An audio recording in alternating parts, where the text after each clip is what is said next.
तो धन की एक देवी बना दिया, उसको लक्ष्मी नाम दे दिया और उसको सोना चांदी से सजा दिया। शिक्षा की एक देवी बना दिया सरस्वती, उसके हाथ में सितार वादन वीणा पकड़ा दिया और उसको एक मुद्रा में बना दिया और उसकी पूजने लगा।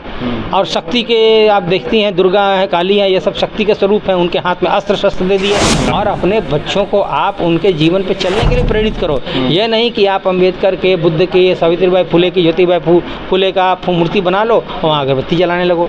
ये एक नए तरह का पाखंड है, तो मैं इसका विरोध करता हूँ। अंग्रेजों ने भी आकर के बहुत प्रयास किए, सती प्रथा जैसी चीज़ पे रोक लगाई, बच्चों की बलि दी जाती थी, लोगों को स्वेच्छा से जाके काशी में मरने का अधिकार था, उस पर रोक लगाई गई। अब कोई भी आत्महत्या का प्रयास करता है तो उससे मुकदमा चल जाता है। समता विचार मंच में आप तमाम दर्शकों को बहुत बहुत स्वागत है। अभी इस वक्त हम पटना में उपस्थित हैं, हमारे पास मौजूद है उदयन राय जी। आइए इनसे थोड़ा सा मिल के बातें करते हैं। सर, मेरे चैनल में बहुत बहुत स्वागत है।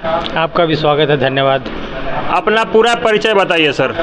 मेरा नाम उदयन राय है और हम लोग समाज में नैतिक, धार्मिक, शैक्षणिक सुधारों के लिए काम करते हैं और राजनीतिक गतिविधि भी रखते हैं, जो कि पूंजीवाद, पाखंडवाद, लूटवाद, कॉर्पोरेटवाद के खिलाफ समाजवाद व्यवस्था लाना चाहते हैं। अच्छा, इसमें बताया जा रहा है कि समाज में बहुत सारी कुरीतियाँ हैं, कितना इसको लोग सही मानते हैं, कितना लोग गलत मानते हैं, इस विषय में क्या कहेंगे?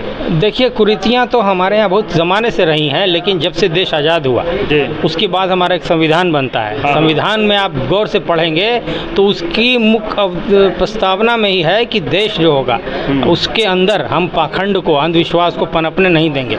और ये बात उसमें संविधान में कानून बना करके ये कोशिश की गई कि इस देश को पाखंड से, अंधविश्वास से उबारा जाए और एक मॉडर्न, आधुनिक, वैज्ञानिक, मानवतावाद वाली चेतना समाज में उसका विस्तार किया जा सके।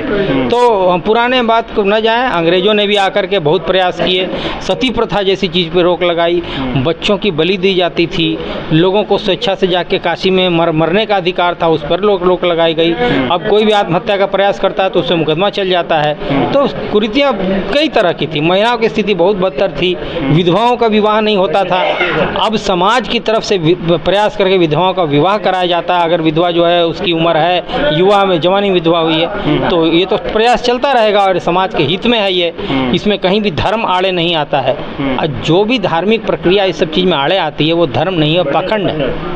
जी, आप धर्म के बारे में क्या कहेंगे सर? देखिए, धर्म, हम अब जिस मुल्क में रह रहे हैं वो आज़ाद मुल्क है और ये एक सेकुलर राष्ट्र है, इसमें किसी पे धर्म थोपा नहीं जा सकता है। अच्छा। धर्म व्यक्तिगत मामला है, मतलब किसी भी व्यक्ति को जो भी धर्म वो चाहे उसको फॉलो करने का अधिकार होना चाहिए, लेकिन एक दायरे के अंदर, उसका तमाशा नहीं बनाना चाहिए। आप व्यक्तिगत घर में क्या करते हैं, किस विधि से पूजन करते हैं, आप किस मंदिर जाते हैं, मस्जिद जाते हैं, इससे किसी को कोई आपत्ति और रोक नहीं होना चाहिए। उल्टे उसको स्वतंत्र होना चाहिए अपना धर्म मानने के लिए। और कोई भी धार्मिक गतिविधि ऐसी न हो जिससे हम किसी को परेशान करें, जैसे अनावश्यक सड़कों पे प्रोसेशन निकालना, कहीं पे किसी दूसरे धर्म को गाली बकना, जोर जोर से डीजे बजाना, ये सब चीज़ धर्म का हिस्सा नहीं है। ये सब गुंडागर्दी है, बदमाशी है और किसी को उकसाने का प्रयास है। और दुर्भाग्य से राजनीति जब से धर्म को लेकर के आई है, धर्म में घुस गई है, धर्म बदनाम ही हुआ है, उससे धर्म का फ़ायदा नहीं हुआ है। अच्छा, इसमें बताया जाता है हिंदू समाज रीति रिवाज में कि शिक्षा की देवी होती है, धन की देवी होती है, इस विषय में क्या कहेंगे? ये देखिए, बहुत पुरानी मान्यता है। दुनिया भर में जब शिक्षा की कमी थी, ज्ञान की कमी थी, तो आदमी के तीन बहुत बड़ी लालसा होती थी। आप समझेंगे, किसी भी व्यक्ति हर युग में रहा है। पहला धन है, शिक्षा है और शक्ति है, ताकत। कुछ लोग धन कमा करके शक्तिशाली बनते हैं, कुछ लोग ज्ञान हासिल करके शक्तिशाली बनना चाहते हैं।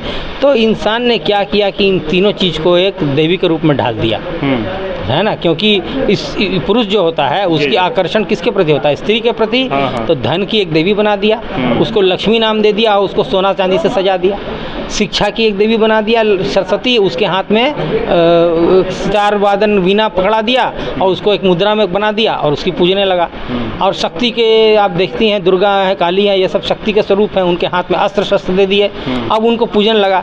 तो भाई, शक्तिशाली तुमको बनना है तो तुमको व्यायाम करना होगा, अस्त्र चलाना सीखना होगा। धन कमाना है तो तुमको मेहनत करना होगा, व्यापार करना होगा। शिक्षित होना है तो तुमको साधना करनी होगी। वो ये सब करना भूल गया, सोचने लगा कि हम देवी की मूर्ति बना के उसको पूजेंगे तो हमको हासिल हो जाएगा। यही पाखंड है। तो ये दुनिया भर में जब ज्ञान नहीं था तो सब जगह लोग प्राकृतिक शक्तियों को किसी न किसी में रूप में पूजते थे। वो ग्रीस हो, जापान हो, कोरिया हो, चीन हो, हर जगह आप देखिए कि पुराने समय के अग्नि को पूज रहा है, कोई तूफान को पूज रहा है, कोई बादल को पूज रहा है, कोई समंदर को पूज रहा है, सबकी एक आकृति बना के पूजते थे। अब धीरे धीरे जैसे जैसे ज्ञान आया, लोगों ने उस मूर्ति पूजा को छोड़ दिया और विचारों को पूजने लगे। कहीं बुद्ध के विचार हैं, कहीं ईसा मसीह के विचार हैं, कहीं पैगंबर मोहम्मद के विचार हैं। तो ये विचार सबको किताबों में संजोया गया, कहीं बाइबल बन गया, कहीं कुरान बन गया, कहीं बुद्ध की जो जातक कथाएं थी वो सब बन गई। अब फिर से हमारे देश में देखिएगा कि नई नई मूर्तियों को बनाया गया जो थोड़ा सा सॉफ्ट होती थी, सुंदर होती थी, कि उसके प्रति आकर्षण हो, नए नए नाम दिए गए। तो इसी का मैं विरोध करता हूँ कि व्यक्ति को अगर शिक्षित होना है तो किसी को ना पूजे। हम तो सावित्रीबाई फुले की भी मूर्ति बनाने के पक्ष में नहीं है। उन्होंने क्रांति की, उनकी जीवनी पढ़ाओ और अपने बच्चों को आप उनके जीवन पे चलने के लिए प्रेरित करो। यह नहीं कि आप अम्बेडकर के, बुद्ध के, सावित्रीबाई फुले की, ज्योतिबाई फुले का आप मूर्ति बना लो और वहाँ अगरबत्ती जलाने लगो। ये एक नए तरह का पखंड है, तो मैं इसका विरोध करता हूँ। आज बहुत सारे दलितों की बस्ती में देखिए कि अम्बेडकर की मूर्तियाँ लग गई हैं, पूजा हो रही है और गाना बज रहा है, लेकिन उनसे पूछिए कि भाई आपके यहाँ कितने बच्चे हैं जो नियमित स्कूल जाते हैं, तो चुप हो जाएंगे। तो इसका विरोध हमें करना है जी। चलिए, बहुत बहुत धन्यवाद। अभी आप लोगों ने उदयन राय जी के बातों को सुना। इनका कहना है कि जहाँ पर अच्छा शिक्षा मिलता है उसको ग्रहण कर लो, बिल्कुल। जो वैज्ञानिक तौर पर खरा नहीं उतरे उसको नकार दो। इनका कहना है कि सरस्वती कोई शिक्षा की देवी नहीं है, सावित्रीबाई शिक्षा की देवी है। शिक्षा के सावित्रीबाई है, लेकिन ये इनका कहना है कि पूजने की ज़रूरत नहीं है, न ही उनको मंदिर की बनाने की ज़रूरत है। उनके विचारों को आप लोग ग्रहण कीजिए। अगर इनके विचार से आप लोग भी सहमत हैं तो हमारे वीडियो को ज़्यादा से ज़्यादा लाइक कीजिए, कमेंट कीजिए, शेयर कीजिए, और मेरा वीडियो अच्छा लगे तो हमारे चैनल को भी सब्सक्राइब कर दीजिए। बहुत बहुत धन्यवाद।